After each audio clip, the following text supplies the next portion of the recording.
Hello, everyone, and welcome back to RedVsRed podcast, your favorite Manchester United fan channel. I am Sporadiclese. With me here today is, as always, TheSaffronMan, and we are two lifelong Manchester United fans here to talk about the club that we love.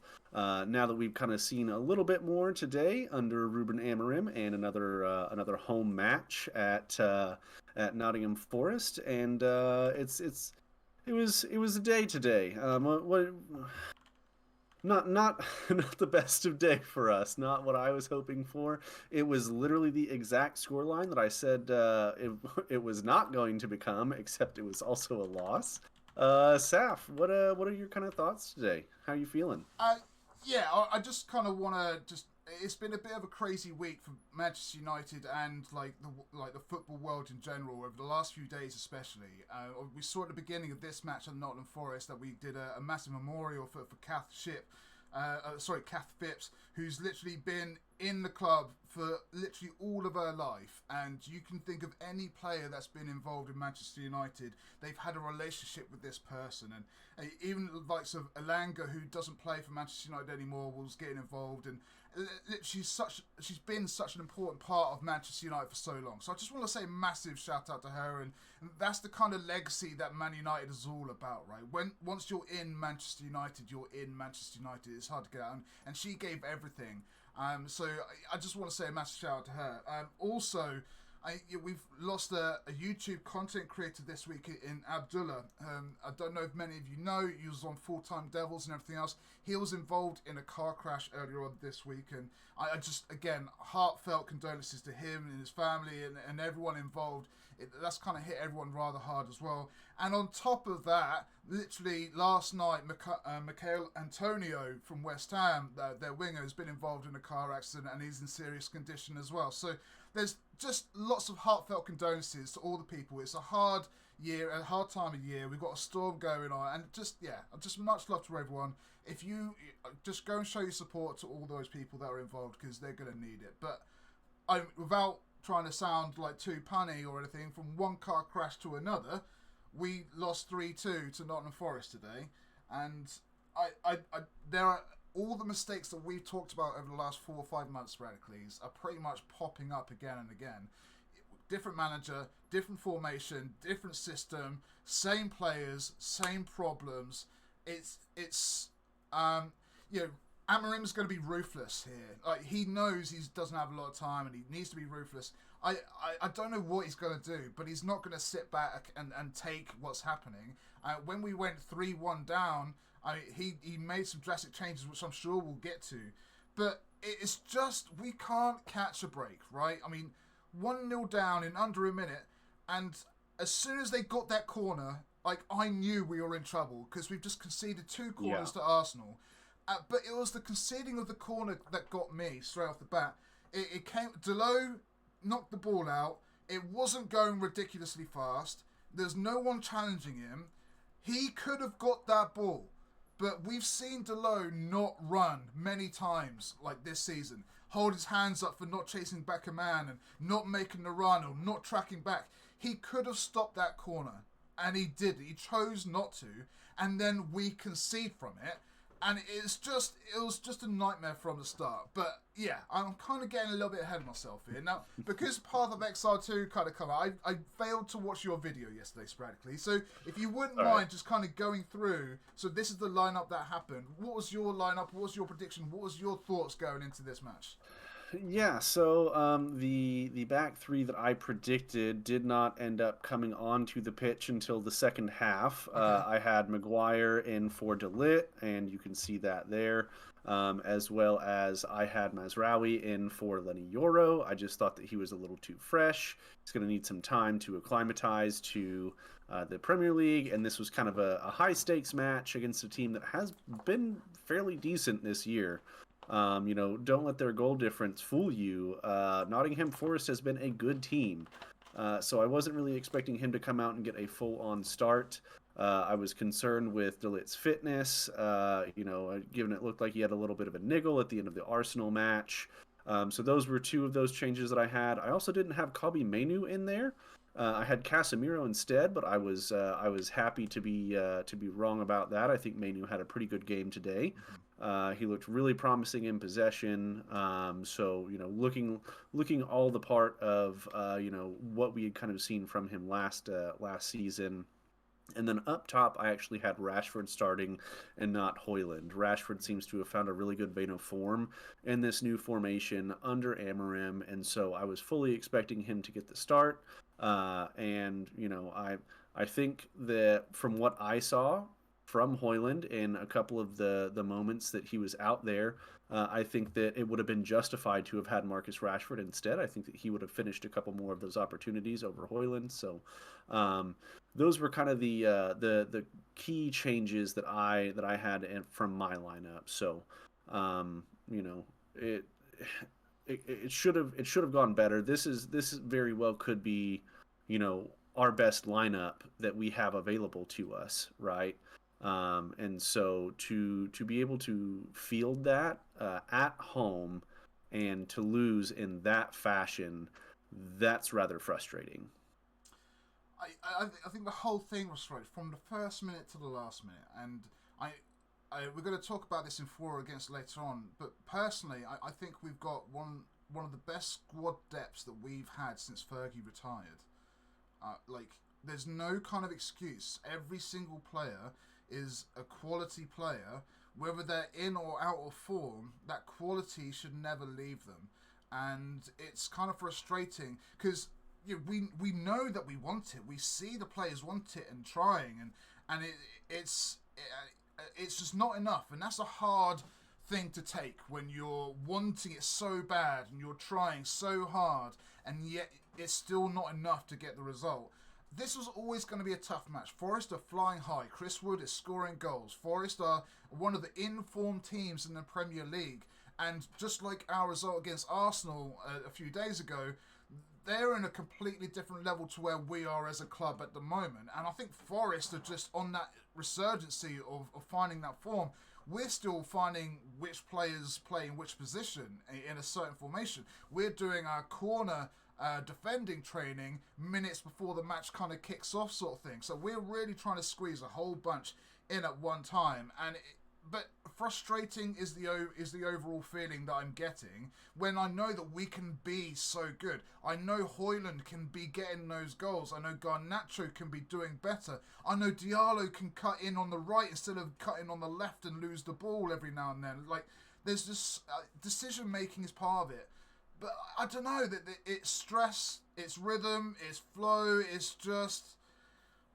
I think I'm focusing on Amrim more than anything at the moment, because I think he's going to last longer than some of these players that are on the pitch in the moment. So I'm seeing what Amrim wants. He didn't celebrate a single one of our goals, which I thought was really interesting. Cause he's got that bigger picture up in his head. He knows what he's looking for. And whether we go 1 goal down or 3 goals down, he's getting angry and motivated, but he's always thinking of how to try and get that picture across towards the players. And I think the subs that he made are really good. But let's talk about that first goal, Sporadiclese. That first goal, first minute.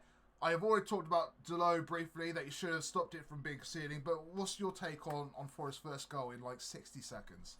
Yeah, look, whenever you have a center back coming forward from the opposition team that is 6'5", the last thing that you want to have happen is during your zonal marking, for him to get matched up against somebody like Martinez, which is exactly what happened. There is a 7-inch height difference. There's only one person that's going to be winning that, and that was them. And it's a cheap goal. De Ligt looked like he was reacting a little bit too slowly to it. In that type of position, whenever you have somebody that is that type of a threat, I think you have to employ a little bit better man marking. And that's just my opinion. Obviously, I'm not a professional or anything, but again, you don't want those situations where it was all too easy for him to make that little bit of room for himself and to get matched up in that favorable matchup. And then from there, there's only one thing that's ever going to happen there, and it's exactly what did happen. To your point, we shouldn't have even conceded that corner in the first place. And I had a bad feeling about it too. Same thing. I was like, man, we just had 2 of these scored against us midweek against Arsenal. it's probably gonna, and then like as I'm having that thought, of course it happens. And so, we have to do better as a team on these things, right? This has been a serious deficiency in our squad for the past few years. We are atrocious at defending set pieces. We've also been atrocious at the offensive side of set pieces. Something has got to change, and it is. I, I hate to sound like a broken record. It is going to take time. A lot of this stuff is going to take time, and we as fans have been waiting for so long for it to happen, which is why it gets so frustrating whenever we're still seeing all of these issues. And to me, that should be something that's a little bit easier fix than, implementing, an entirely different style of play that I thought that for the most part on offense going forward today, we did. I think that, on set pieces, we should be doing a lot better, and that should be something that's easier to bring us up to speed on. Yeah, you mentioned De Ligt there in the corner. Let's break down that corner. So they're taking the corner. Yes, they're all trying to man mark, and everyone's got. And as soon as the ball comes into the danger zone, you do see De Ligt try to make up that ground and help out Martinez. But you can't be in two places at once, right? He's already marking one or two people in his own kind of zone, and he's having to come across to try and help out Martinez, who is like a foot shorter than this guy, and he's basically playing rugby on the penalty spot, trying to keep him off the ball, which was never going to happen. So in those times, you have to let your goalkeeper come out and claim it. Like, the amount of times that goalkeepers have to come out and claim the ball, Onana, it wasn't too high, it wasn't too far out, it was a decent height and a decent distance for him to try. I've never seen Onana come out and claim a ball for a corner. He's done it a couple times, but he's also had moments where he tries to do that and hit someone. So, mate, if you as a just ex-goalkeeper, if you hit your teammate or the opposition, it doesn't ball first. If you punch and you clip the ball and you follow through and punch the next player, that's fine. You've hit the ball first. Like, come out. The issue is that he doesn't always get to the ball first, right? I would rather he try than stand there and be hopeless. Absolutely. Because his hands were by the side before the ball was even in the back. He knew it was in. So at least try something. Be proactive rather than just wait for everyone. But look, De Ligt tried to make up the space. It was tough. This is where the goalkeeper should come out. De Ligt shouldn't have to come across and cover two spaces at the same time. When the goalkeeper's just standing on the line, he needs to come out. So look, he needs to try and make that. But Martinez, we said when Martinez was banned against Arsenal, well, I said that Maguire might be better from the corner's perspective to try and help out. Because this is what happens with Martinez. He gets targeted in corners, and this is what happens. So we need someone out like the goalkeeper to come and be strong. It's just a very disappointing 60 seconds all round. There were so many mistakes in that. We shouldn't have conceded the corner. Delo wasn't working hard. No one came out to try and combat that corner, and Martinez was never going to get there. It's not even his fault. He's trying his best. He could have jumped maybe, but I can't blame Martinez on that. I can't. He's 5'10". You don't. I don't care how high you can jump. You're not beating 6'5". It's just not. He was trying to hold it back anyway, wasn't he? He was trying to. So he was trying, but it was never going to happen. So again, I repeat, that's where you want your goalkeeper to come out and just take a claim for the ball. And I tell you, when a goalkeeper does that, your defence grows so much confidence because they know, right, that's keeper's ball. Let's move out. Yeah. It's just. So I don't know what's going on there. Corners are a problem, but we kind of know that. We've got a new system, blah, blah, blah. We've scored 3 goals. Conceded 3 corners in 2 games. I'm sure that's something that we look at. But when we focus at defending corners, it's just sod's law and the way of life that there'll be another weakness in the armour. Like, as soon as we get defending corners down, we'll start conceding 3 or 4 free kicks in 2 games or something.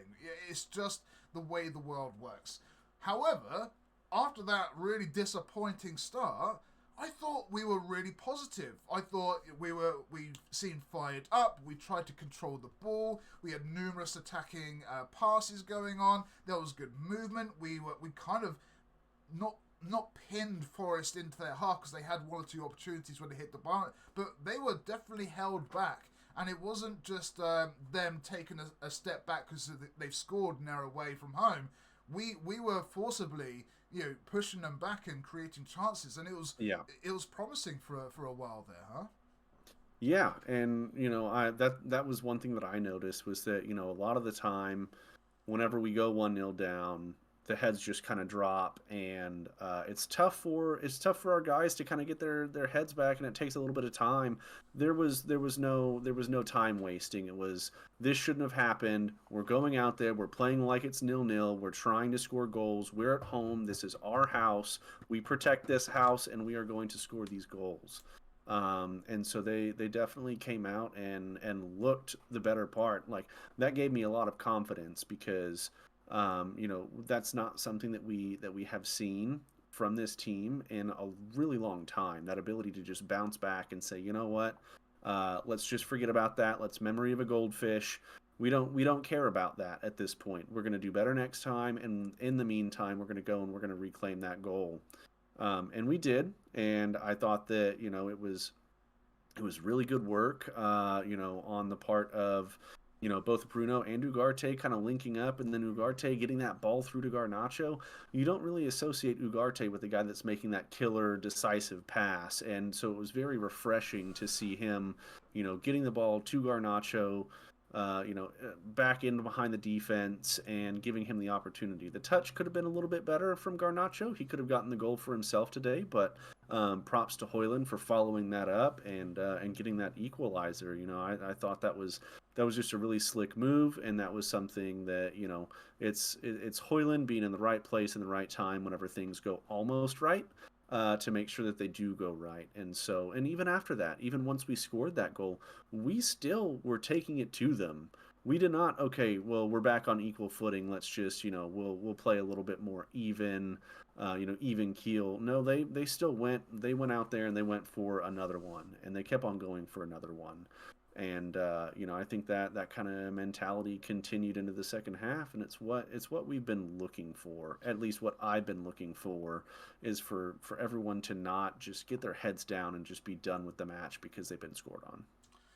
Yeah, I was watching the English commentary, and they were saying when Ugarte came off like towards the end of the second half, he goes, "Yeah, I still don't really know what he brings to this team." Like, I was like, but he's done. But he done that. Did you not watch that whole That's match? that's what I mean. It's like he is running around, and people are saying he's a destroyer and everything else. But he's created quite a lot since he's been in the United shirt already. And he set up the other week. He's done that through ball today was precision. It was absolutely fantastic. It was not an easy pass to pick out, for sure. He's had to thread it between at least three Forest players whilst Garnacho was running at pace. It was a delightful ball, and Garnacho probably should have done better, and that's probably why he came off, honestly. I know it was like an hour later, but it just wasn't working for Garnacho today. His touch wasn't quite there like it normally was. But Hoyland grabbed a goal, which is great. I still think Hoyland should have grabbed that goal from Garnacho when he did a little chip pass like 5 minutes in. I don't know why Hoyland didn't jump. It's just like he just didn't want it. I don't know. I don't know. You'd have to ask him. But so it looked like the ball was almost kind of going behind him a little bit, so he was trying to adjust. And so my thought process was, this is another one of those, there's those moments, and he had a couple of them this match, where Hoyland is playing right on the shoulder of the last man, right? Marcus Rashford does not go that deep. He'll sit that yard or so behind, maybe a yard and a half, and that is what would have allowed him to take that opportunity and to get on the end of some of those crosses.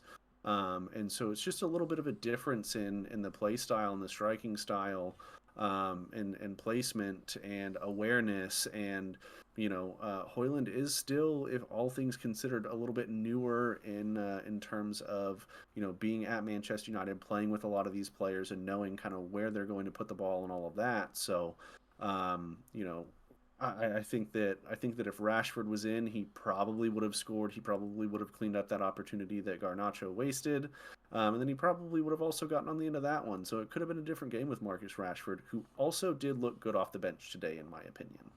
I don't know. I think your thoughts and opinion of Marcus Rashford in a rich vein of form or better form is kind of, I wouldn't personally agree with that. He's still, I don't know. It's not really working for him at the I'm not. moment on the left or down the middle. Yes, he's got a couple of goals the other day, but it's just I don't know. I'm not necessarily saying he's in a rich vein of form. He's performing above the standard that he's set for himself thus far this season, right? But I'm saying stylistically, in terms of how he positions himself on the pitch, would have given him the opportunity to finish those those chances that Hoyland was just a little bit too far advanced to take to take in full stride. I don't know. I think Hoyland's playing that striker's role. I think it's the other people that aren't providing him enough service. And when we see that when he does get the service, he does score goals and he does make it happen. And he's got the pace, he's got the power, he's got the strength, he's got the height, he's got the mentality as a winner.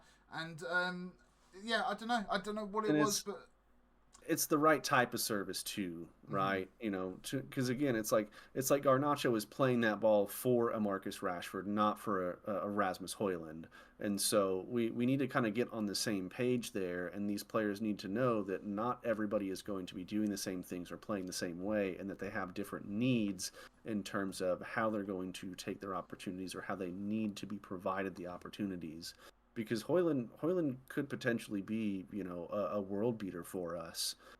It's just a matter of getting everybody on the same page, and really creating that chemistry that I feel like just hasn't been there, and we've not really been given the right conditions to create that chemistry in the past, in my opinion.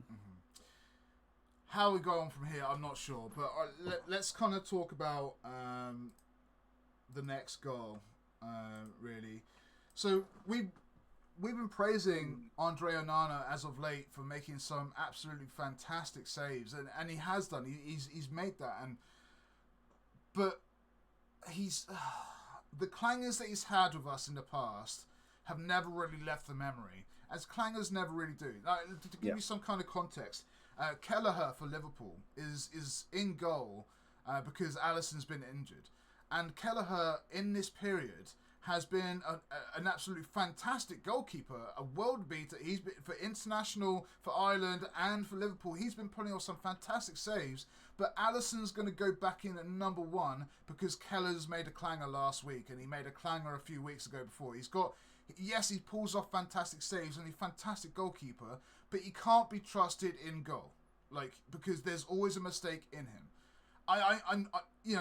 Even though it's just the one mistake in this match, he made a mistake a few weeks ago towards the start of the season where he was stood in the middle of the goal and his positioning was off and it looked really strange. And I can't trust Andre Onana, and that's a deal breaker for me.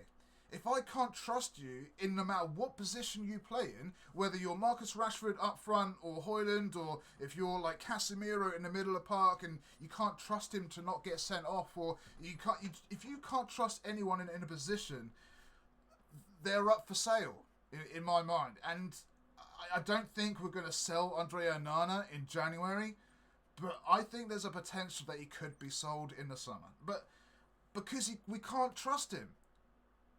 We can't go 6 games in a row without him being blamed for something. He's not coming out for corners, and he is a big guy. He's big, he's tall, he's strong, he's powerful, he's athletic, he's got a big throw, he's got a big kick. Why can't he come out and claim those corners and just launch it and start a counter-attack and be proactive? And he's that shot from Forest, I forget the name of the guy, Morgan Gibbs-White. It wasn't a difficult shot. Like, you just dropped the knee and it was straight down the middle, man. It was okay. So yes, he should have saved it. I'm going to preface with he should have saved that. But if you look at the initial trajectory of that shot, Andre Onana went to the correct side, but it swerved. And it wasn't a hard swerve. It was not a hard swerve. It was not enough for him to not make that save, right? He was in a good enough position to save it. That is one of those those moments where you say, "What the heck just happened? What are you doing?" That should never go by you. He never You once know, tried to stop that with his hands. Like well, he was already leaning to the he was other leaning. He side, wasn't right? in a full dive. He was leaning one side, and he saw it was. He saw the painted direction that he was wrong. He never once tried to put his left hand in a way. And his hand doesn't have to go far. His left hand needs to go towards his left knee, right? And that's it. So as he's kind of moving sideways, just put your hand down. And he didn't even bother trying to do that. He tried to stop it with his leg, and it's mate. If he's not doing what we've signed him to do, it's all well and good making all these top class saves, but if you're not coming out and being a powerful presence in your box, if you're not doing the distribution that you've been said that you're going to do, he said at the start of the season he's going to take massive. What risks is he taking? He's not taking any risks. And some top class saves every now and then isn't enough to be a goalkeeper, as Kelleher is about to find out at Liverpool when Alisson takes his spot. I can't trust him anymore, man. That like last season was tough to get over in the Champions League, or the Champions League or the mistakes was tough to get over. Over time, I was like, yeah, all right, he's making some good moves, but I just we've had one clanger at the start of the season, we've had another clanger this season. Who knows how many other clangers are going to happen in the season? I can't trust him anymore. I don't think my mind's going to get changed on that, you know. So I don't Well, and that's why we got rid of David De Gea, because he has been known to make top saves before, right? Currently, and yet, though, he is at Fiorentina, top of the table. perfect. He saved two penalties in a row. I'm happy for him. I'm happy for him, not. but by the same logic, he needed to go, and he did. But he came up for corners. He was progressive. Yeah. He was aggressive. I don't know. Well, he's a true shot stopper, right? That's Which fine. Andre Onana just is not. He's gone. That's fine. He's not part of the discussion anymore, really. Even though he's top of the table and performing well, I mean, Onana just isn't trustworthy. And I don't think Bayern Dier is going to be sticking around either, because he's not getting enough game time, and he kind of wants to go in January. So I don't know what's going on. We're obviously going to keep Onana until the end of the season, but if he makes 2 or 3 more clangers by the end of the season, he's gone, mate. He's not coming back, and I don't know what else to say about it, other than it's a failed experiment. He's not distributing the ball. He's not doing this. He's not doing that. He's making mistakes. Yeah. I mean, you look at all of the other top teams in the Premier League, and they have the goalkeepers that are doing all of it, right? They're making the stops. They're distributing from the back. They're calm under pressure. I feel like he's calm under pressure. I've yet to see, a whole lot from him in terms of distribution from the back. Anybody can just make a pass out to the wing back or something. Big whoop. He has had a couple of moments where, he sent our wingers forward up the pitch and been more direct. But, those opportunities are few and far between. And there are sometimes that, that option is available and he doesn't take it. So that's the type of risk that I would assume that he was talking about at the beginning that he would be taking, and he's not done that. And on his day, he can make some big saves, and he has made some big saves for us. You could look at all 3 of those goals today and say, Andre Onana, what the fuck were you doing? Mm-hmm. Again, to me, it all comes down to trust. It doesn't matter what position of the pitch that you're playing in. If you can't be trusted to do a certain job or to play to your ability, you're under fire. And I think he's too calm. If he was to show a bit of anger, just be a bit of a bully in your box. Like, this is my box, this is my area. I'm going to control it. I'm going to dominate it in all kind of areas. And if we were to kind of see that in a personality, I think it'd be a big difference. But we're not. He's too calm. I don't know. He's almost too much of a nice guy. I want to see a bit of a mean streak in him. Like, he's under pressure. We as a club are under pressure. Let's see some reaction from that. Well, there was a potential solution to this, but now it's it's too little, too late. What with Bayern Dier looking at potentially moving on, he's done this before. He's had these types of issues in the past. Bench him. You bench anybody else on that pitch. You've done it more than once.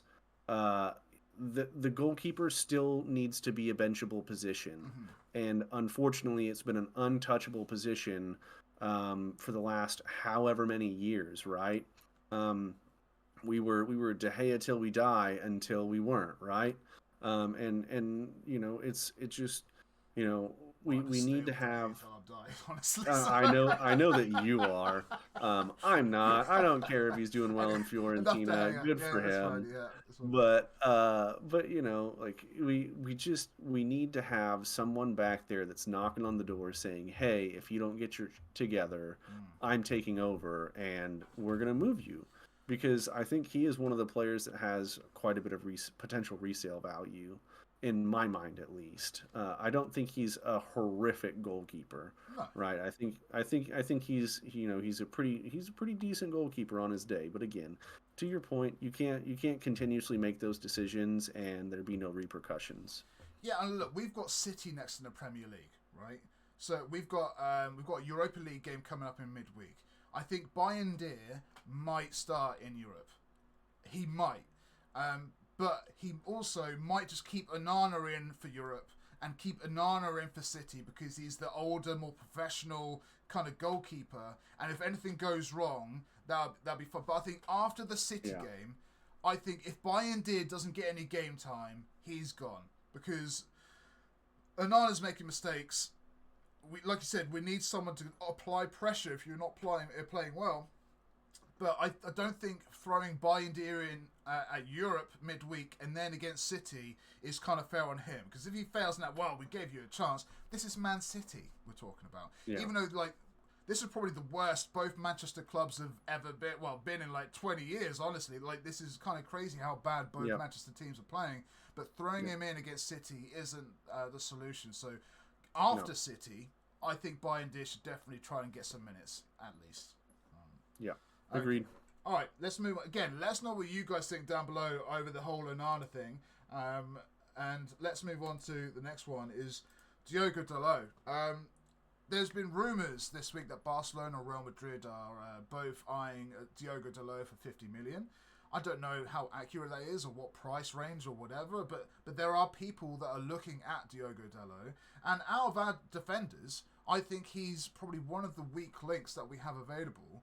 And if he does have a price tag on him of around 40 or 50 million, I'd say cash in. What do you say? I say ship him. Absolutely. I think that would be highway robbery, but if they're gonna open their coffers to us and say pick your dollar amount, then Well, you sure, got to think about it from their absolutely. perspective, right? Real Madrid don't have a right back. Carvajal's out with an ACL injury for quite a while, and they kind of want Alexander-Arnold, but only on a free transfer at the end of the season. But even then, Well, paying look, 50 Real million Madrid only want players on free transfer. right, right. But hang I on, that let it me makes me land. so Let me land. mad. So Diogo Dalot Sure. for 40 or 50 million is still going to be cheaper than getting Alexander-Arnold on a free at the end of the season.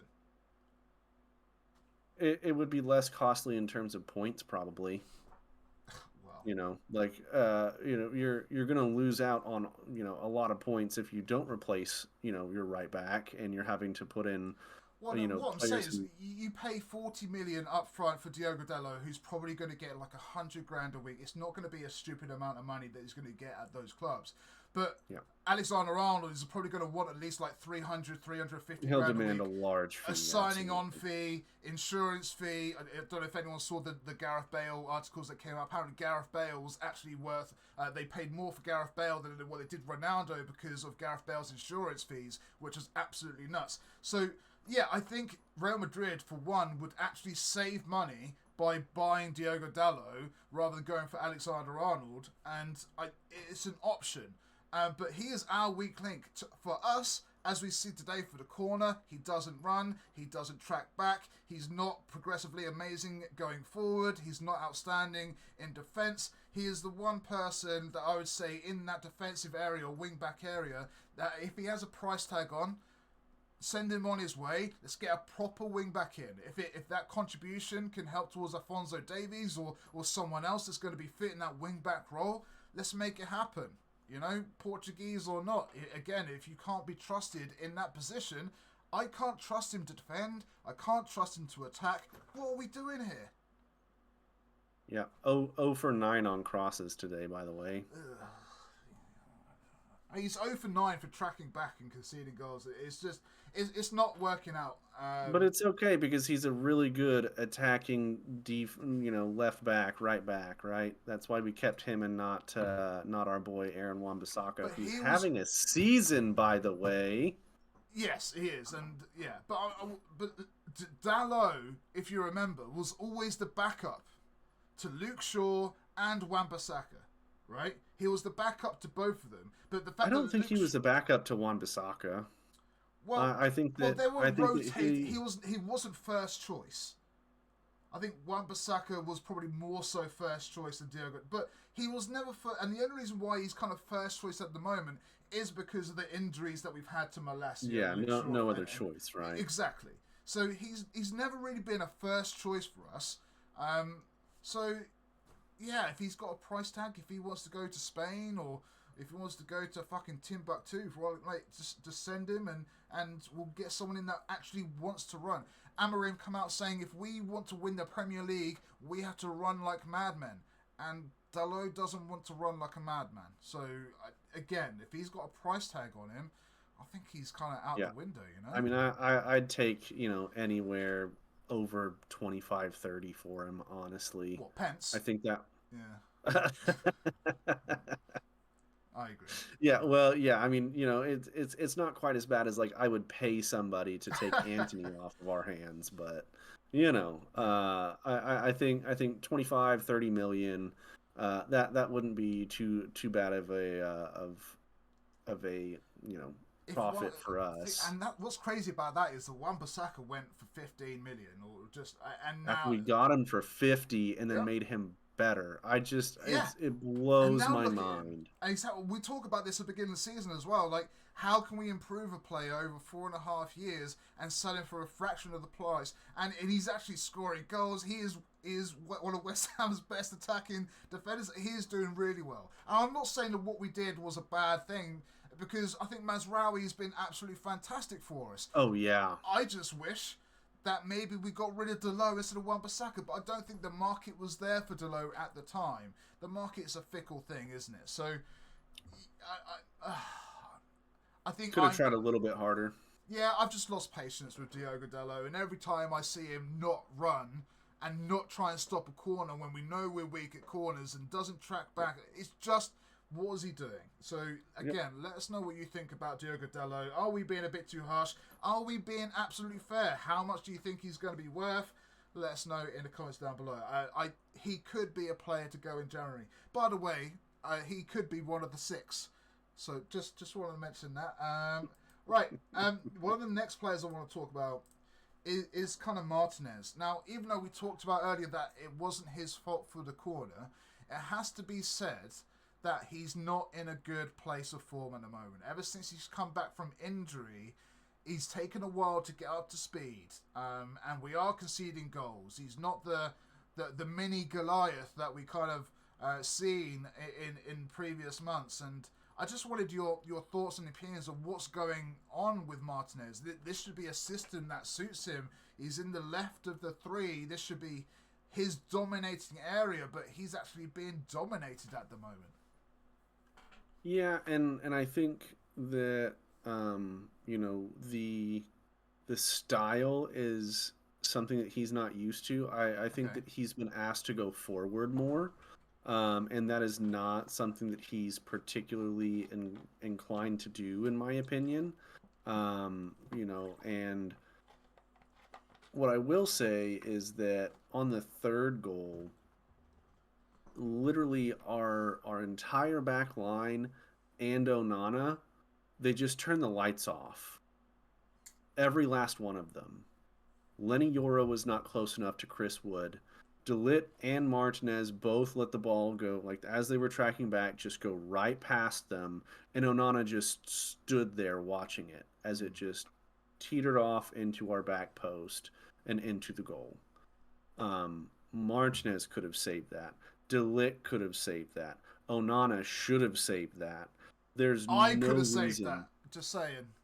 Yeah, I look. I tore my ACL like almost 2 years ago, and I could have saved that. I have a little bit of experience in goal. I feel like I could have done that.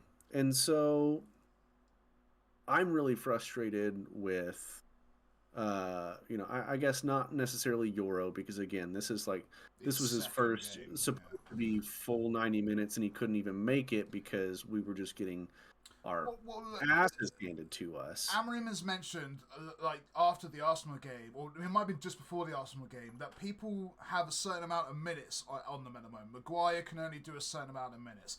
Delo can only do a certain amount.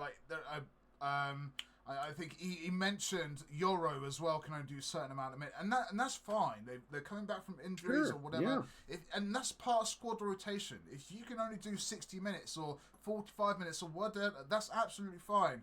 But yeah, there's no way we can blame Euro for anything. Like again, it's his second start. We know he's not going to play the whole game. Mate, and with the second goal. Yeah, I thought that he looked good too. And the second goal, I don't think that, as he was trying to get forward, I don't think that was his fault that, the ball was played behind him. Right. That was Bruno. I would put that one on Bruno for sure. Now it's gonna go down as, Euro, he wasn't back there to defend or do X, Y, Z. So it's going to impact his, if you look at, ratings or whatever, they'll be like, oh, well, that's one more goal that they conceded, but that was not his fault in the slightest. So I was hoping for a little bit more from Bruno there, who had a very good game today, mind you. He seemed back to his best, and it was a bit of a shame that he came off. I understand why he came off, because he's trying to he's trying to get other people in the squad with minutes, with Mason Mount and Xerxes. We know Bruno can play 90 minutes, and we know what Bruno can do. And yes, if Bruno would have stayed on, he might have been the difference, but we also need Xerxes and Mount to be the difference in games in the future as well. So this is a squad game. And I think Bruno, he did exactly what he needed to do. It was a captain's performance. Straight after we conceded, he's like, for fuck's sake, let's get going again. He brought everyone, at the start of the game, he brought everyone together, like, for Kath, let's do that. Everyone together. He brought everyone. He is a true captain for us, and I believe in what he's doing. And he was out of form a few weeks ago, but this wasn't one of those games. He was driven, motivated, technically skillful. That goal he scored was well behind him, and he still managed to get on target.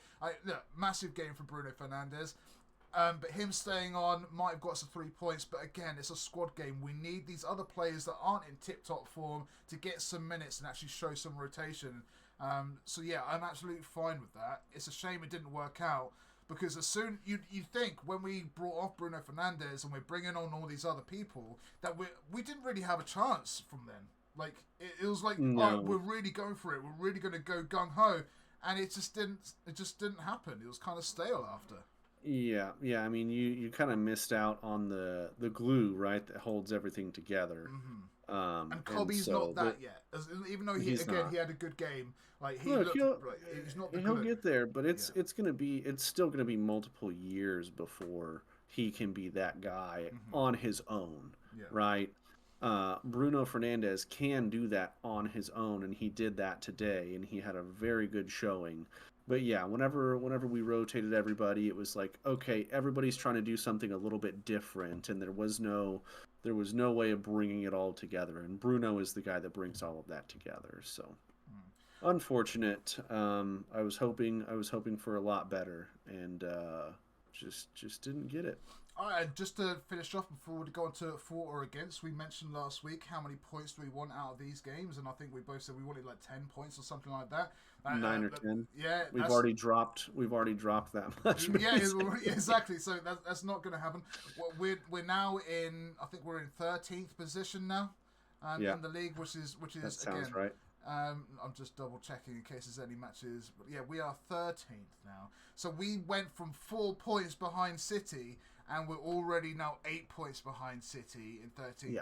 This is. I think this is our Premier League season over. Quite frankly, it would be miraculous. It would have been miraculous if we would have gained those 4 points and leapfrogged everyone else to try and get. But now we're 8 points behind City, who are in 4th. I can't see us getting anywhere close to that. So finishing in top half of the table, I don't know. I just scrap the Premier League and just focus on getting the squad performing the way you want them. Win, lose, or draw. If there are problems, sort it out. But I don't know what else to say. I don't see much happening in the league for us for this season. You? Well, we better win. We better win the fucking Europa League. Is all I've got to say. Well, Like that's that. what I mean. We have cups that are still, but we have Arsenal in the cup, and I mentioned that the last one was just a rehearsal. That the main one's going to be the FA Cup because that's going to be Yeah. important to us to get into Europe. So, yeah, I agree. But yeah, I think the Prem is over. Let's focus on the squad. Let's focus on Europe. I think there are main chances of getting back into Europe next season. Yep. Agreed. All right, we got for or against about to start. Now, I just want to clarify, Sporadiclese, who's going to be for, who's going to be against, and what is for or against? What do we do? Okay, so for or against is a segment where we pose 3 questions, and one of us will take the side of being for the statement that is being made, and the other person will take the against side of the statement that is being made. It might not necessarily be accurately reflective of how we feel about the statements, but it's just kind of a devil's advocate type deal. And last week I played the advocate, so I was on the for side, and I will be taking the against side, so I will be arguing against each of these statements this week, and TheSaffronMan will be doing the honors of saying I am gung-ho, I am for whatever he is going to put on this screen. And at the end of it, you guys can kind of take all of that information in and process it in your own way, and kind of give you a different insight into maybe how you feel about these things.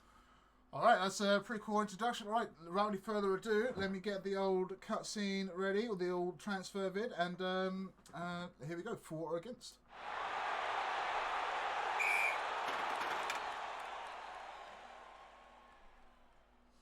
Hello everyone, welcome to Red versus Red. I am the TheSaffronMan, this is Sporadiclese, and this is our segment of for or against, where we're going to come up with a couple of statements here. We're going to talk about both sides, and hopefully you can make your decision whether you agree with them or not, right? So the first one that I've got for us this week, Sporadiclese, so I'm going to be for this week, you are going to be against. The first question I have for you is: United won't finish in the top half of the table. So Okay, you are against this week, so give it a start and tell me why we will finish in the top half of the table, considering we've just seen us lose against Forest.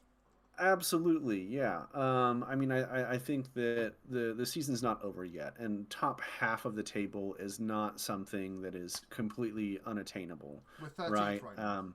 We are 13th right now, right? So we're not in the relegation zone, and so we have a little bit of hope. I think that again, the players look different. The attitude looks different under Ruben Amorim than it has in the past with Eric Ten Hag. I think that it's really just a matter of adapting to the system, because you can see that they want it, right? Today was a very good indicator of we want it, it just didn't work, we could not implement. And I think that we do have the capacity, we have all of the parts to be able to execute this this strategy and this style of play. I think the one thing that we are missing is a true left wing back that we very well could be seeing the likes of Alphonso Davies coming in January. I would love to see that.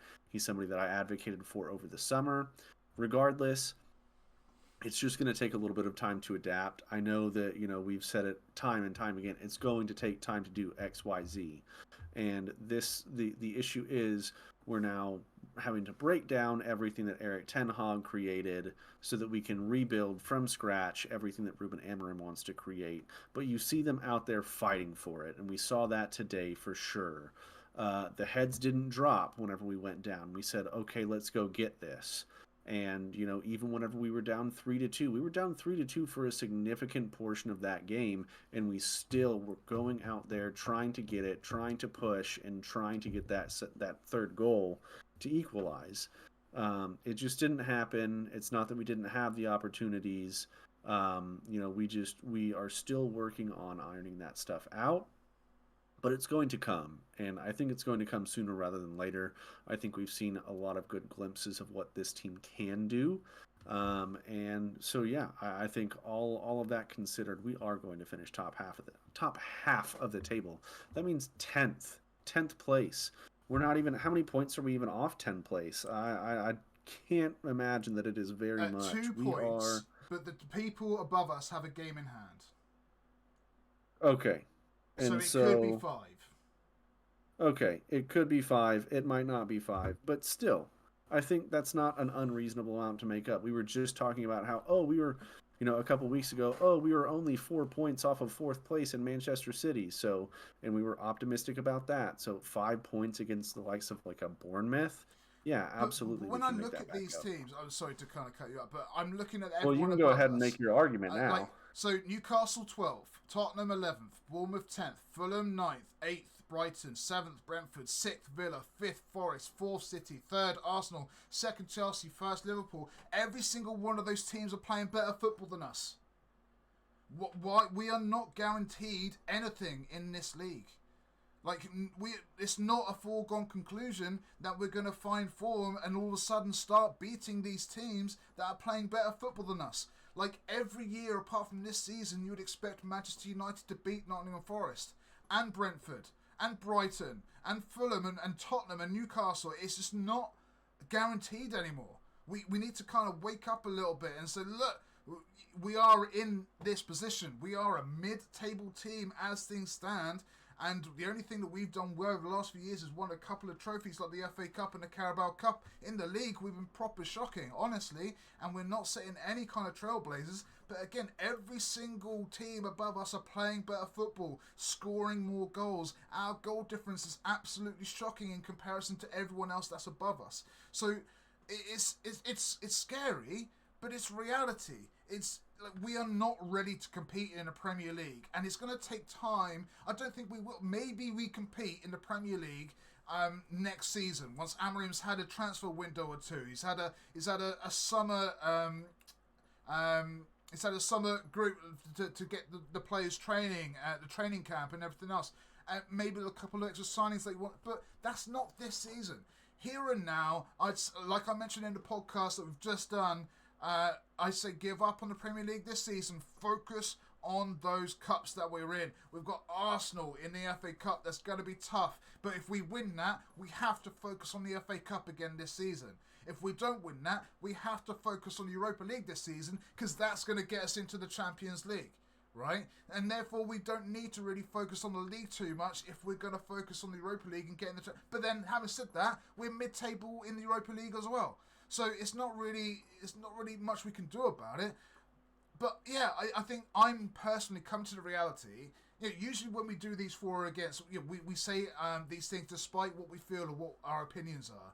After watching Nottingham Forest today, I've come to the realisation that everyone else is playing better football above us. We're guaranteed nothing.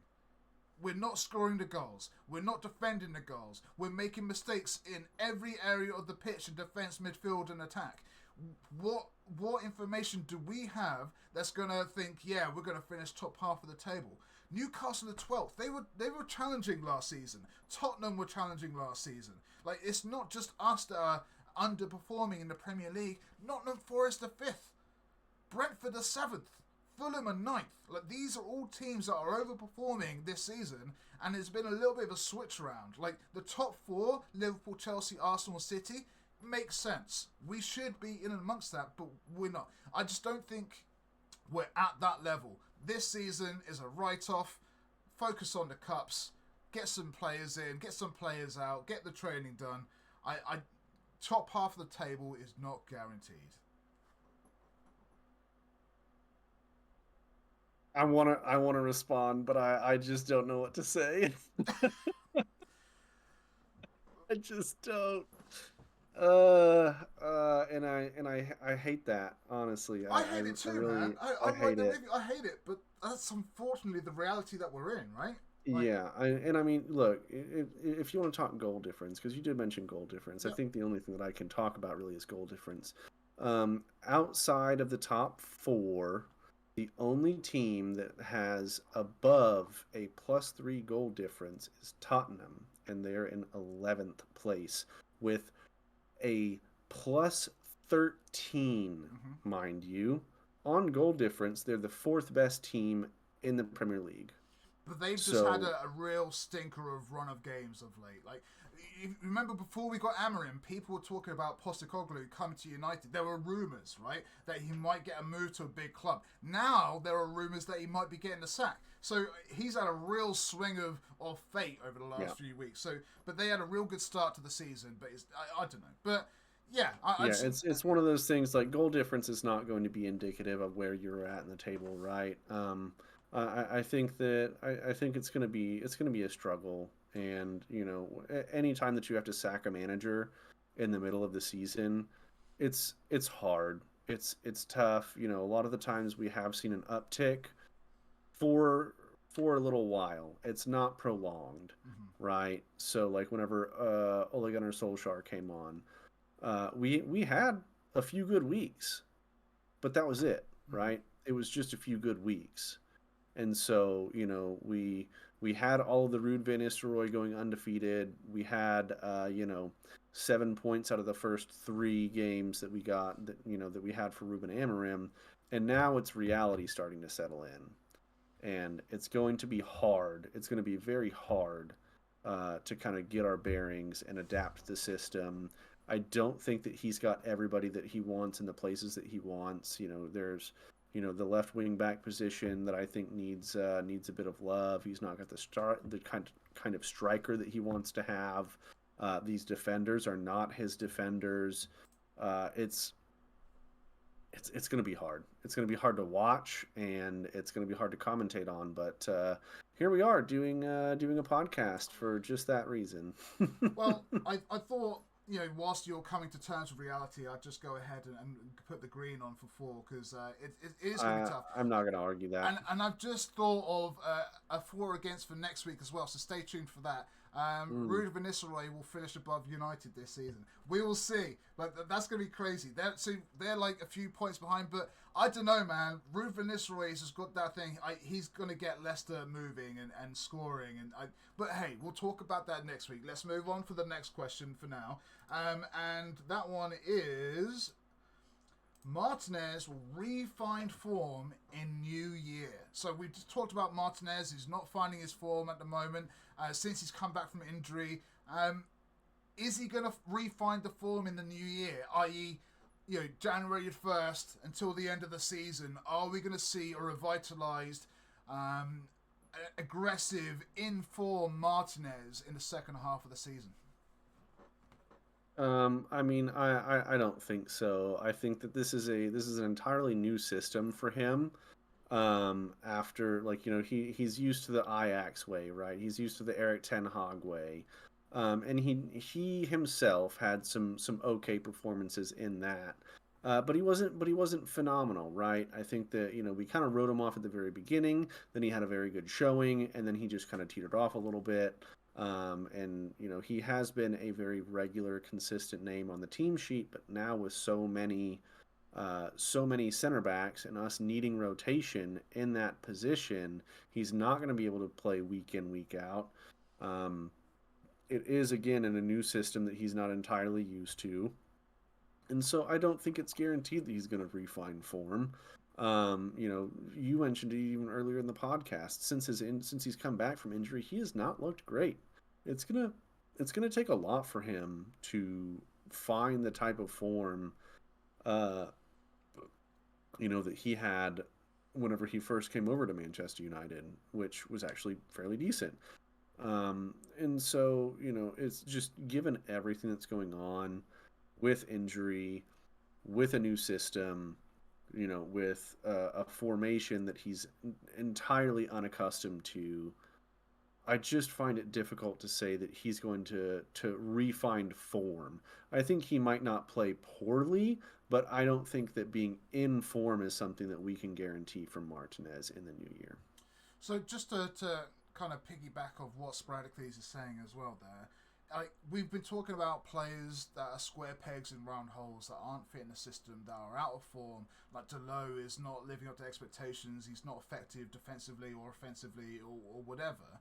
But people that aren't involved in the system, that aren't going to work out, that aren't playing well, that aren't in form, they're most likely probably going to be sold either in January or summer.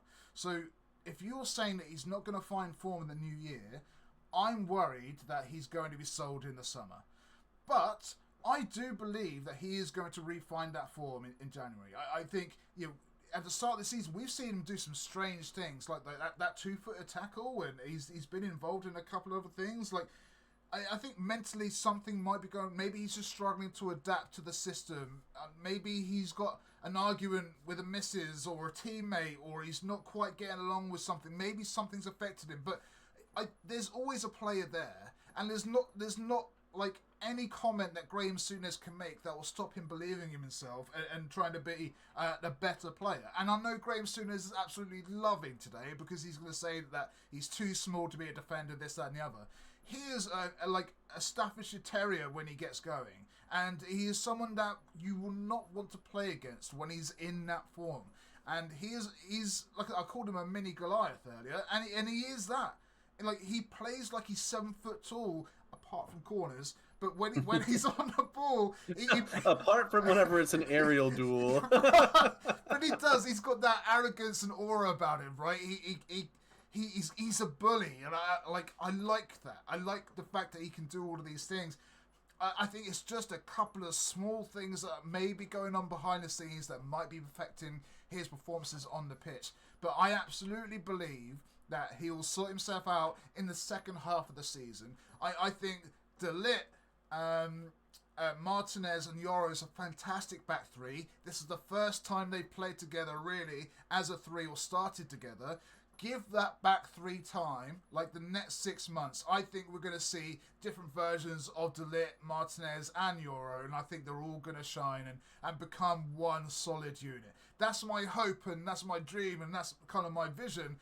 But but if that doesn't happen, he could well be sold come January if he doesn't fit in the system. But again, I believe in his aggression and his professionalism and his ability as a defender. So I'm positive that he will sort himself out on a personal level before the end of the season. There's not a doubt in my mind. I mean, if he does find form, it's probably going to be in the latter stages of the season, at which point it will be moot.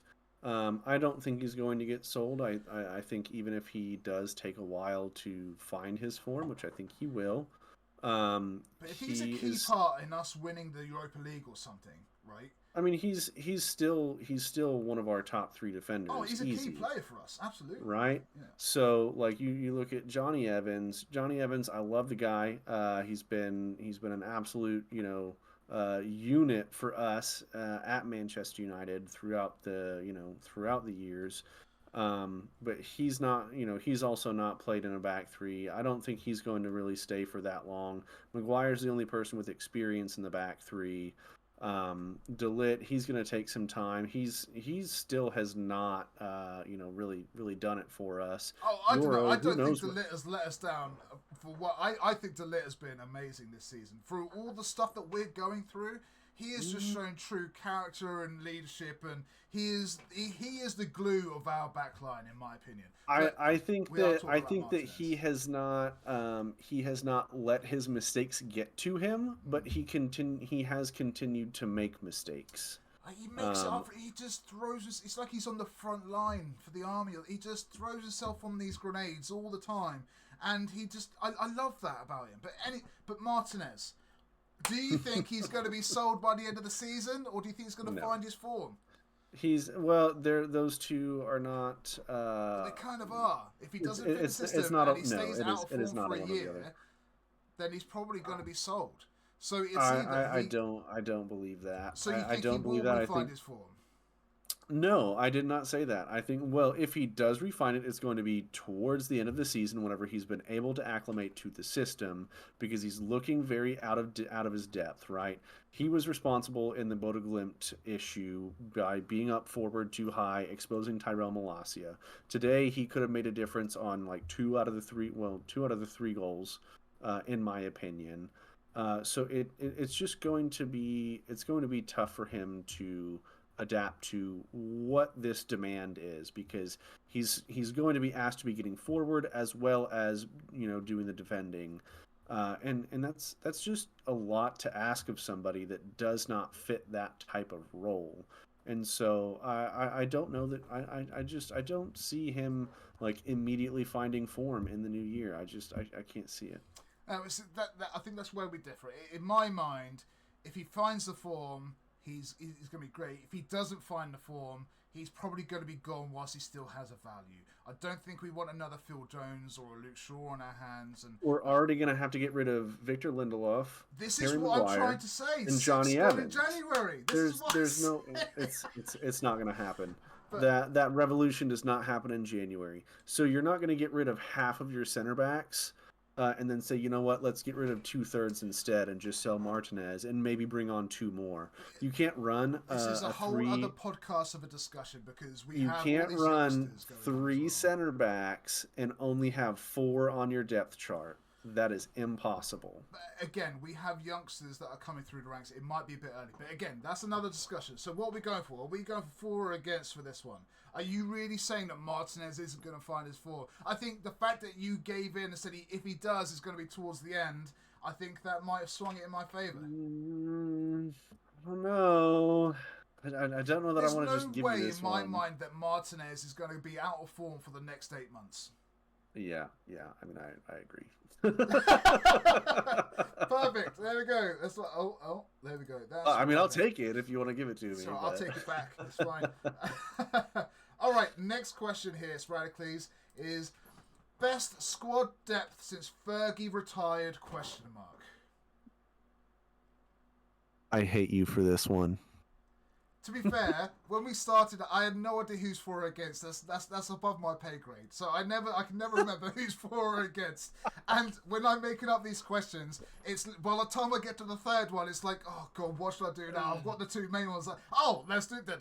It makes sense. So how about I change it on the fly, right here, right now, to RedVsRed. The whole RedVsRed. No. Sure. We'll talk about that next week. Okay. We'll talk about that next week. Then try and bullshit your way out of this one.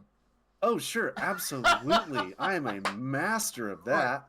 Okay. So if you have squad depth, then you tend to rank higher in the table. And our best finish in the Premier League since Ferguson was under Jose Mourinho, when we placed second and won the Europa League. So if you want to talk about having depth, you need to have depth to be able to place that high in the league, and to go all the way to the finals and win in the finals.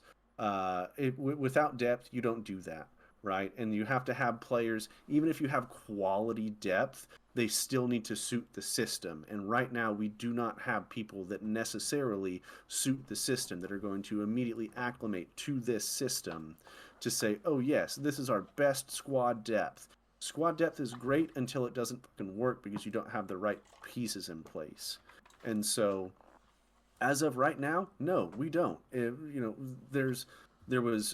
Amarim did not have the opportunity to really look at any of these players and say, oh yeah, I want this one in the summer, I want that one in the summer. Sure. But now we have all of these players that Ten Hag has accumulated, where, we're basically Ajax United. And so Ruben Amorim is now having to come into that and try and deal with that and use all of these players in whatever situation is going to be best for them. And it's going to take a lot of time to be able to acclimate all of these players into that and get rid of the ones that cannot or will not be able to acclimate, and bring in players of, his caliber that are going to suit his needs. And so, if we're not going to finish in the top half of the table, then you cannot say that we have the best squad depth since Fergie retired. There's just no way. I'd love to see you bullshit your way out of that one. Well, here we go. I will do that. I was just about to say I kind of agree with you, but fuck that. Right, so here we go. So I believe that we've got just because our players aren't performing well doesn't mean that we don't have the squad. When I say squad depth, I look at our defenders. Okay, Johnny Evans, De Ligt, Maguire. Just because we don't play Lindelof, he's kind of there. Lenny Yoro is a generational talent.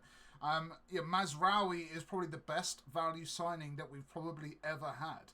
apart from a free transfer that we've got Henrik Larsson or something, which was amazing. Look at our midfield of Kobe Mainu, Ugarte, Casemiro, Bruno Fernandes. Like, we have more than double a position for every position on the pitch, except for maybe up front where we have just Højlund and Ethan Wheatley, who might be going to Wrexham, by the way.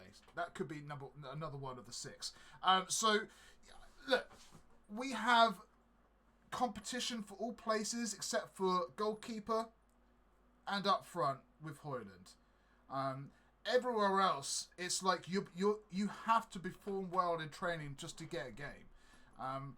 And when things aren't working well, like we brought off, today we brought off. Who did we bring off with Fernandes? Who came off with Fernandes? Was that Ugarte that came off Yeah, that's that right. time? So we brought off Ugarte and Fernandes, and we brought on Xerxes and Mount. And that's not even, Mount is going to take a few more months to get up to speed, and Xerxes started to score a couple of goals, and he's looking positive again. Even though that match kind of went flat as soon as they came on, like, on paper, this is probably one of the strongest squads that we've had in a long time. Like, Rashford, Garnacho, Højlund. On paper, we should be, like, scoring goals all day long, and even though it's not happening, on paper, this is a really strong squad. And when we're talking about squad, we're talking about the 25 players that are signed in. If we're talking about, club depth, like, we have the most amazing youth academy going, and there are players coming through all the time that could step up into the first team at a given notice at any point. And some of them are probably going to do that. Obi Martin's literally just signed a new professional contract, and people are begging him to start getting some minutes. So Q Kone will probably get minutes next year. We've got Godwill Kakonki is going to get some. There's so many of them that will be fringe players in the next 12 months. And they're going to have to start taking over of some of these guys. And I don't know how that's going to happen until we make a couple of sales. But my point is, form isn't a good barometer of how good our squad depth is, in my opinion. And the fact that we've got challenges for positions all over the pitch, again, except for up front and except for in goal, our bench is probably the best bench that we've had in 5, 6, 7, 8, 9, 10 years. I can't remember a better time where we've had the strongest bench. Usually it's like, we bring on this youngster, or this guy's going to get, Ethan Wheatley's going to have a little, Toby Collier's going to have a little go. Like, we've got players coming out of our ears at the moment, and that's we're in the same league as Chelsea. So I don't know. I think I'm very happy with the strength of our squad. We're just in a transitional period at the moment where form isn't necessarily a guarantee because everyone's at school again, pretty much.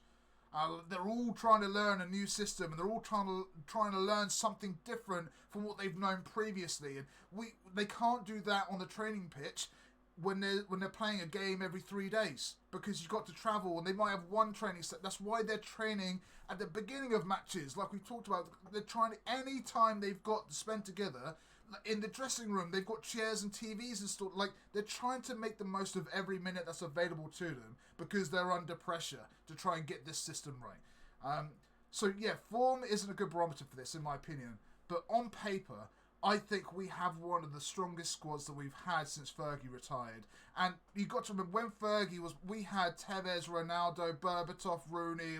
We had 4 or 5, 6 strikers, 4 or 5 wingers. Like, we had amazing kind of depth, as well as the youngsters coming through. And I think we're starting to get back to that point. And just a final point, we've had numerous managers that have left recently. Like, we have a squad that is basically the leftovers of previous managers over the 5 years. So we have a conglomeration of all these players that are the previous managers' favourites, and I think we're going to have the same again. I think some of them we haven't been able to get rid of for price range or wages or whatever. But I couldn't imagine our squad at the moment being much stronger in depth. I don't know how that could happen. I mean, look, if this was, FC 24, sure, I'd love to have this squad. This squad would be perfect for that. The issue being though, I think it's FC you 25 do. now, isn't it? Is it 25? See, I don't even play that anymore. No. Unfortunately, I haven't played since like 2013. But minor details. I think that form is important when you're talking about squad depth. I would definitely argue that. If you can make that same argument about whether or not a player is world class, which you're making the exact opposite argument as you were making then, saying that form is extremely important on whether or not you're world class.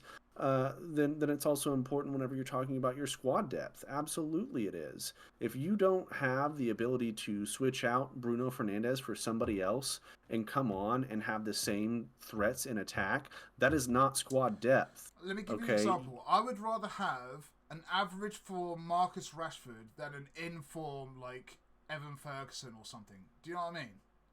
Like, Rashford is just that better player, no matter how much of in form or out of form he is. He's always going to be that better pedigree of player. Do you know what I'm saying? And well, then he needs to show it. He absolutely needs to show it. We've talked about why they're not showing it, though, because of what's happening within the club. I'm just trying to say that regardless of form, the players we have in our squad are vastly superior to many other squads in the league. We're just not getting the best out of them at the moment, you know? And this squad depth left us in 11th to 13th place whenever our last manager was sacked. And so, again, you can't make an argument that, oh, this is the best, right, if you're playing the worst. Those two things need to be correlated to a high degree, right? You know, we had Marouane Fellaini under Jose Mourinho. That was like one of you know, his best performers that he loved to throw on just in like the 80th minute, and would just go and grab a goal for absolutely no reason, right? Like, he's not somebody that you would peg. Surely grabbing the goal is the reason. What's that? Surely grabbing the goal is the reason. Yeah, but if you want to talk about, you know, having an average Marcus Rashford compared to, you know, at the time a high performing Marouane Fellaini, because like let's be realistic, Marouane Fellaini was not at the same level as that like Rashford would be at now, and yet he was more effective in the role that he was chosen because he's for. 2 foot taller than everyone else on the pitch. But it's fine. Okay. I hear what you're saying, and hopefully everyone else hears what we're both saying. Make your own decision. But yeah, all right. I will give you this one begrudgingly. One, because I don't want to see that frown turned upside down. But I mean, at the same time, it is Christmas, so fuck it. Merry Christmas, buddy. All right. Thanks for everyone for watching today. I hope you've enjoyed it. Let us know your thoughts and opinions, not on the for or against as well, but our main podcast, which you should go check out. We've got more followers on Rumble now than we have on YouTube, so thanks for everyone showing your support on Rumble. Keep showing that support and hitting that follow button. Everyone on YouTube, you've got some catching up to do. Make sure you hit the subscribe, hit the like, hit the notification bell. I'm ready for a Europa League game. You'll probably see me midweek for that match week preview. Sporadiclese, yeah, we'll probably see you on Friday again, all right? Anything else you want to say before we go? Oh man, this was a tough weekend, but hopefully we can make up for it in the middle of the week before a very tough match next week, and you will see me again on next Friday. So be looking out for my match preview for the City game. Yeah, I will be looking for. I will actually turn off PoE 2 to actually watch this preview, because that's going to be an interesting one for sure. But anyway, I've been TheSaffronMan. He's been Sporadiclese. We have been RedVsRed. Make sure you show your support on all of our platforms, and we'll see you guys real soon. Till then, peace.